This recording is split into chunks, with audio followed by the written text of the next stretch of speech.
There used to be a path where Wuhan farmer GUOTAO now walks.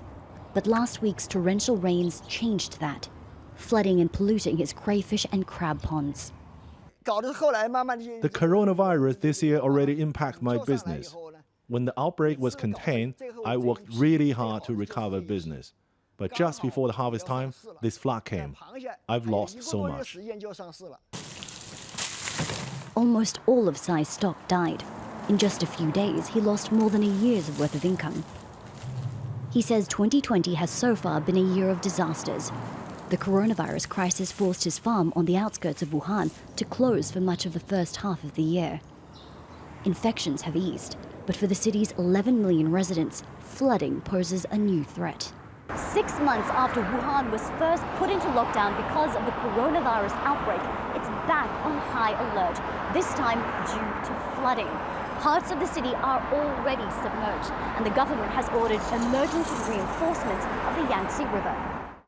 More than 90 rivers in the region have breached flood warning levels. More heavy rain is expected. While some are worried about the future, all ZHAO Lei can think about is the past. Her father died suddenly and without diagnosis in early February. Despite having symptoms of COVID-19, a fever and breathing difficulties, the authorities never formally acknowledged him as a victim. Remembering what happened to my father that day, it was so tough. Taking him to the hospital, there was no car, no help. He was in the hospital waiting room. Then, a few minutes later, he stopped breathing. Then a doctor came and told my mom he passed away. The government says about 3,800 people in Wuhan died after contracting coronavirus, with 50,000 infected. Beijing says it successfully contained the outbreak, but its source remains unknown.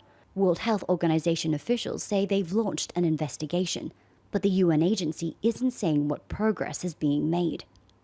While the virus crisis in Wuhan is over, at least for now, for ZHAO Lei, the scars remain.